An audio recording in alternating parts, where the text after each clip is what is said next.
వినుడు వినుడు రామాయణ గాథ వినుడి మనసారా. భగవద్బంధువులందరకు హృదయపూర్వక నమస్కారాలు. ఓం శ్రీ రామచంద్ర పరబ్రహ్మణే నమః. శ్రీరామ రామ రామేతి రమే రామే మనోరమే సహస్రనామ తత్తుల్యం రామనామవరాననే. శ్రీ వాల్మీకి రామాయణం బాలకాండం 16వ సర్గయందలి 1వ శ్లోకం నుండి 31వ శ్లోకం వరకు గల అన్య శ్లోకముల యొక్క వచన భావసారాన్ని ప్రాజాపత్య పురుషుడు దశరథునకు పాయసం ఇచ్చుట అనే కథగా విందాం. ఈ విధంగా దేవతలచే నియుక్తుడైన విష్ణువు తెలిసినవాడే అయినా తెలియనట్లు దేవతలతో మధురంగా ఈ విధంగా అన్నాడు. ఋషులకు బాధ కలిగిస్తున్న దురాత్ముడైన రావణుని వధించడానికి ఉపాయం ఏమిటి? మీరు చెప్పండి. ఆ ఉపాయం చేతనే నేను రావణుని వధిస్తాను అన్నాడు.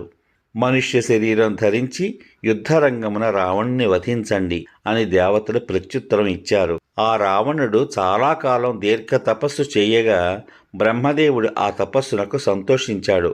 సంతోషించిన బ్రహ్మదేవుడు మనుష్యులు తప్ప మరి ఏ ఇతర ప్రాణుల నుండి నీకు భయం లేకుండుగాక అని ఆ రాక్షసునకు వరమిచ్చాడు. ఎందువల్లనగా వరదాన సమయంలో రావణుడు మానవుల విషయమున అనాదరమును చూపించాడు. అంటే మానవుల పట్ల అతనికి చాలా హీనమైన అభిప్రాయం ఉండి వారు తన ముందు అల్పులు అనే భావంతో ఉన్నాడు ఆయన. ఈ విధంగా బ్రహ్మదేవుని నుండి వరం పొంది అతడు దృప్తుడై 3 లోకాలని పీడిస్తున్నాడు. స్త్రీలను బలాత్కరిస్తున్నాడు. వానిని సంహరింపగల వారు మనుష్యులు మాత్రమే. దేవతలు చెప్పిన ఈ మాటలు విని విష్ణుమూర్తి దశరథుని తండ్రిగా చేసుకోవడానికి ఇష్టపడ్డాడు. అదే సమయంలో దశరథుడు పుత్రులు లేకపోవడం చేత పుత్రులను ఇచ్చు యాగం చేస్తున్నాడు. ఈ విధంగా నిశ్చయించుకొనిన విష్ణువు బ్రహ్మదేవుని వీడ్కొని దేవతల చేతను మహర్షుల చేతను పూజింపబడుతున్నవాడై అంతర్ధానం పొందాడు. దశరథుడు యజ్ఞం చేస్తుండగా అగ్నికుండం నుండి సాటి లేని కాంతి గల ఒక మహాభూతం ఆవిర్భవించింది. దాని బల పరాక్రమములు అసాధారణములు. అది నలుపు ఎరుపు రంగులు గల వస్త్రాన్ని ధరించింది. ముఖం ఎర్రగా ఉన్నది.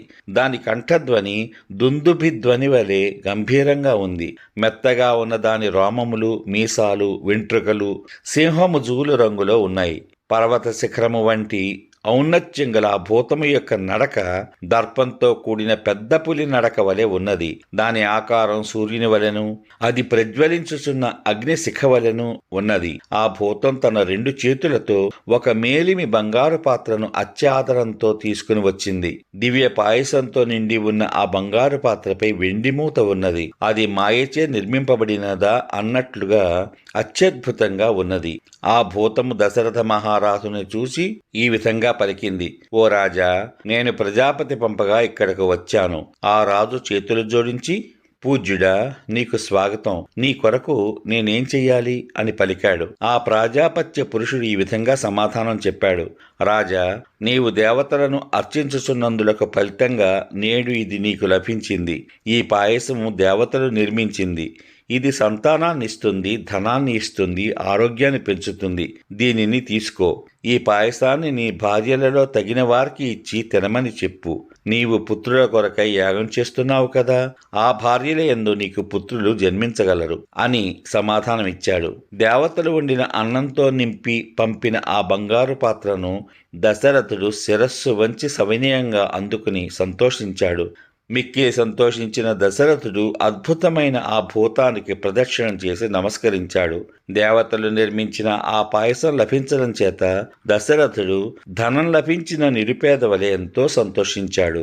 అద్భుతమైన ఆకారంతో పరమ తేజోవంతమైన ఆ భూతం ఆ పని చేసి అక్కడనే అంతర్ధానం అయినది. సంతోషకాంతులతో వెలుగొందుచున్న దశరథ అంతఃపురం మనోహరుడైన శరశ్చంద్రుని కిరణాల చేత వెలుగు ఆకాశం వలె ప్రకాశించింది. అతడు అంతఃపురంలో ప్రవేశించి, నీకు పుత్రులను కలిగించే ఈ పాయసాన్ని తీసుకో అని కౌసల్యతో అన్నాడు. దశరథుడు పాయసంలో సగభాగం కౌసల్యకు ఇచ్చాడు. మిగిలిన సగభాగంలోని సగభాగాన్ని అనగా 4వ భాగాన్ని సుమిత్రకిచ్చాడు. మిగిలిన దానిలో సగభాగాన్ని అనగా 8వ భాగాన్ని కైకేయికిచ్చాడు. మిగిలిన 8వ భాగాన్ని మరలా ఆలోచించి సుమిత్రకు ఇచ్చాడు. ఈ విధంగా రాజు భార్యలు ముగ్గురికిని వేరువేరుగా పాయసం ఇచ్చాడు. ఉత్తమ గుణవతులకు ఆ రాజ భార్యలు అందరూ ఆ పాయసం లభించినందులకు ఎంతగానో సంతోషించి దానిని గొప్ప బహుమానంగా భావించారు. వారు ఉత్తమమైన ఆ పాయసం భుజించి అగ్ని ఆదిత్యుల వంటి తేజస్సుతో ఒప్పుతూ చాలా కాలం తర్వాత గర్భాలు ధరించారు.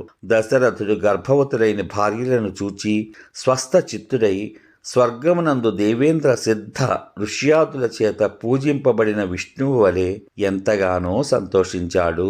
సమాప్తం. ఇంతవరకు మీరు శ్రీ వాల్మీకి రామాయణం బాలకాండం 16వ సర్గలోని 1వ శ్లోకం నుండి 32వ శ్లోకం వరకు గల అన్ని శ్లోకముల యొక్క వచనభావ సారాన్ని ప్రాజాపత్య పురుషుడు దశరథులకు పాయసం ఇచ్చుట అనే కథగా విన్నారు. రేపటి భాగంలో శ్రీ వాల్మీకి రామాయణం బాలకాండం 17వ సర్గయందు గల 1 నుండి 35 వరకు గల అన్ని శ్లోకముల యొక్క వచనభావ సారాన్ని బ్రహ్మదేవుడు ప్రేరేపింపగా దేవాదులు అనేక వానర వీరులను సృజించుట అనే కథగా విందాం. శ్రీరామ రామ రామేతి రమే రామే మనోరమే సహస్రనామ తత్తుల్యం రామనామ వరాననే. ఓం శ్రీ రామచంద్ర పరబ్రహ్మణే నమః. సర్వే జనా సుఖినో భవంతు. ఓం శ్రీ రామచంద్ర పరబ్రహ్మణే నమః. శుభమస్తు. స్వస్తి.